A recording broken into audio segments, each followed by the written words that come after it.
watched my last few videos, you'll know that I've had a pretty hectic week with some visitors from England who wanted to go everywhere basically. So now they've gone and I can go back to wandering slowly. So today I'm headed back to Lake Huron for a full day of wandering slowly exploration. I've got all the things I need, and I'll be there actually in a couple of hours. So hold tight and I'll see you later.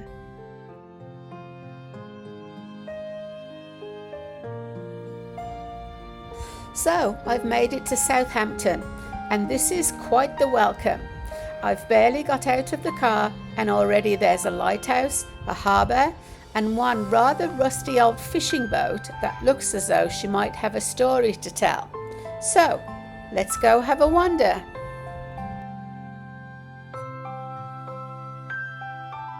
This rather rusty old fishing tug is just in time, and she's been here for quite some time. Around 2000 she sank in Southampton harbour and had to be raised by crane. More than 20 years later she's still sitting here, although there are now plans to have her removed.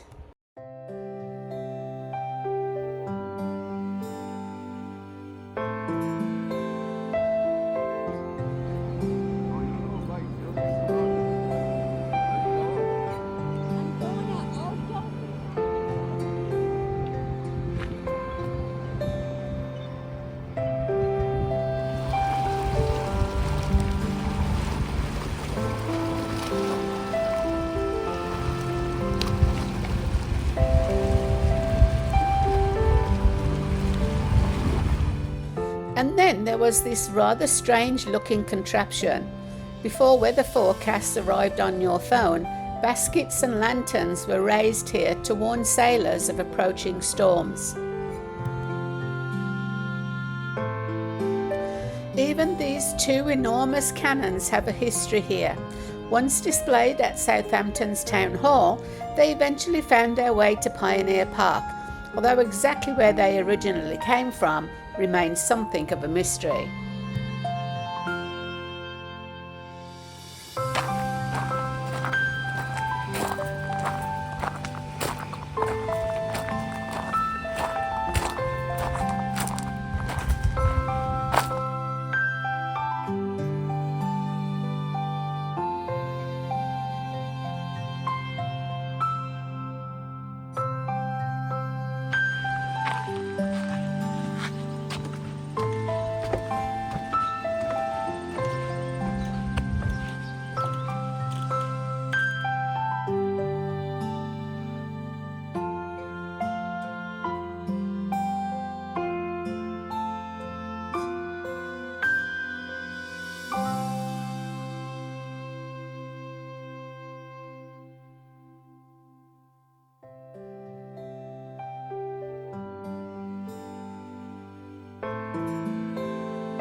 Just offshore lies Chantry Island.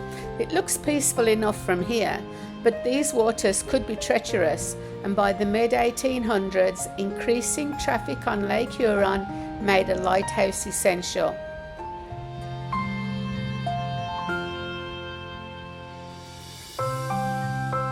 The Chantry Island Lighthouse was first lit in 1859, one of 6 imperial towers built around Lake Huron and Georgian Bay. From the beach, I headed up to High Street and simply started walking. And Southampton, it turns out, is a very good town for wandering slowly. This imposing red brick building was Southampton's old town hall, built in 1906. Today it's home to the Southampton Arts Centre, but the clock tower and grand arched entrance still make its original purpose pretty unmistakable. Walk with me.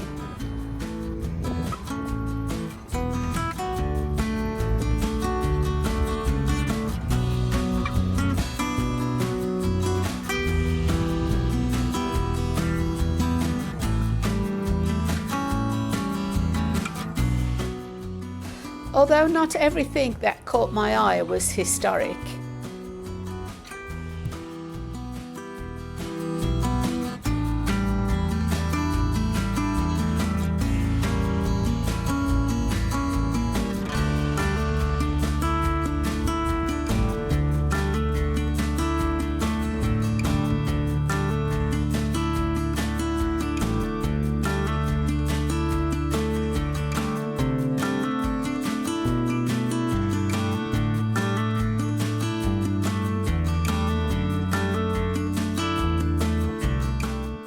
Across the street is the Walker House.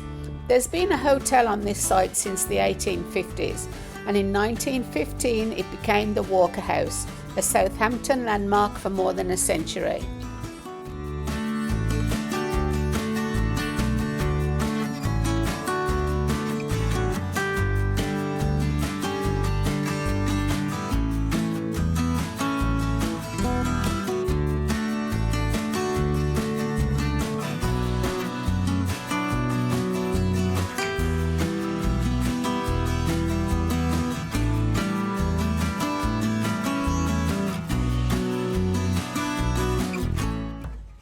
And since I was on Lake Huron, lunch just had to be local perch and chips.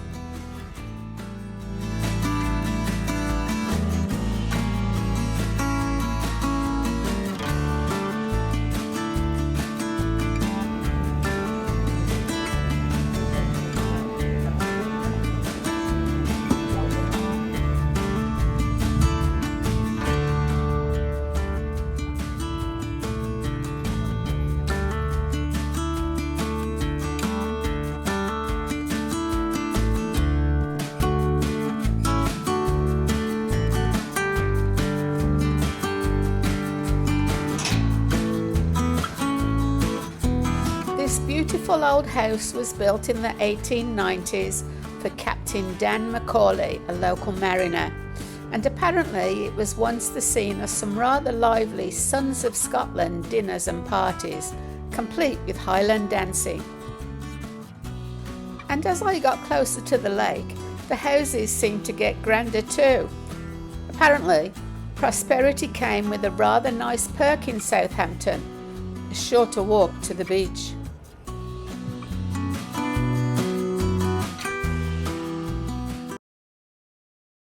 And at the foot of Main Street, overlooking the lake, Southampton remembers.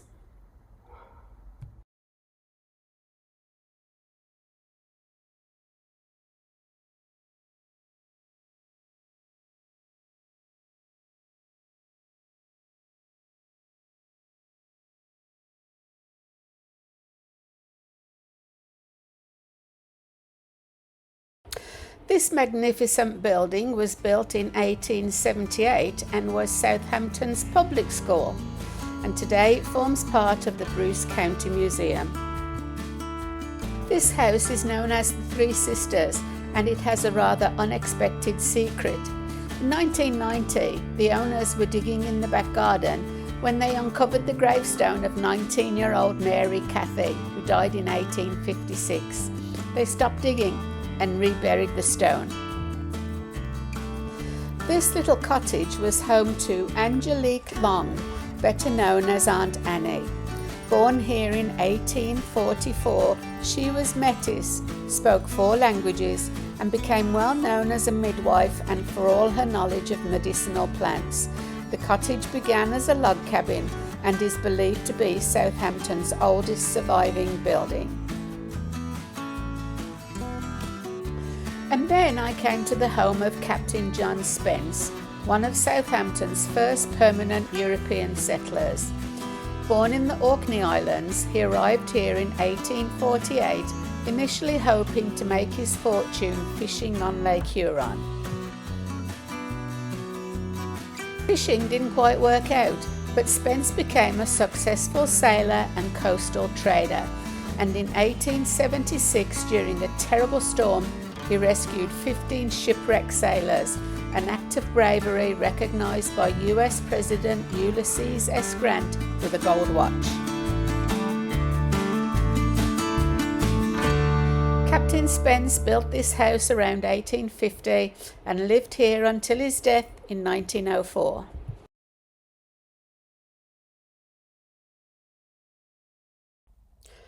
But it was time to leave Southampton behind and head a little further south along the Lake Huron shore.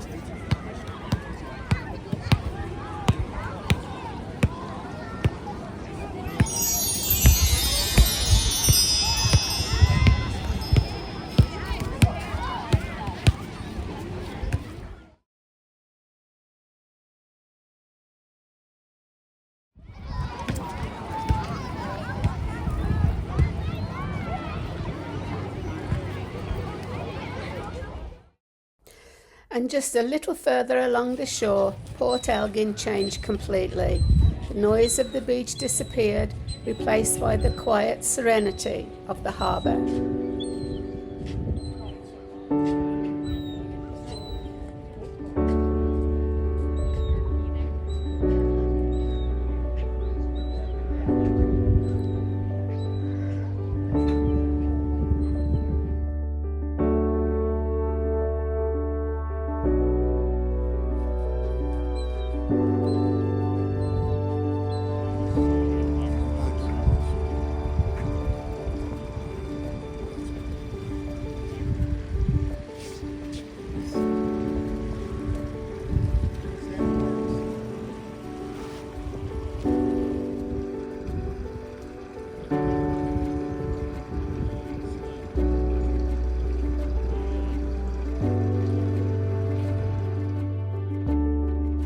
But before I left Port Elgin, there was just enough time for a wander through town.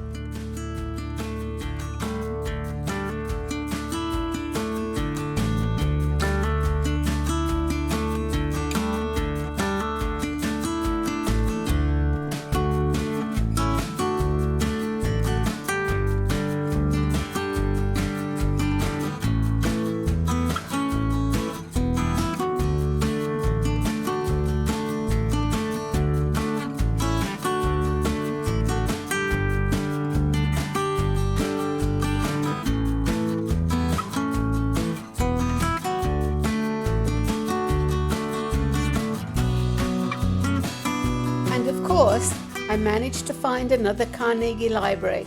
Port Elgin's opened in 1908, funded by an $8,000 grant from Andrew Carnegie. During the First World War, it became a recruiting station for the 160th Bruce Battalion, and apparently the original maple floors still carry the marks of the soldiers' boots.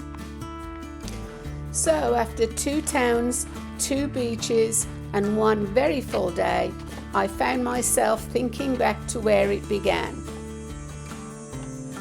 Sometimes the loveliest part of wandering slowly is noticing the little things along the way. Thank you for wandering slowly with me.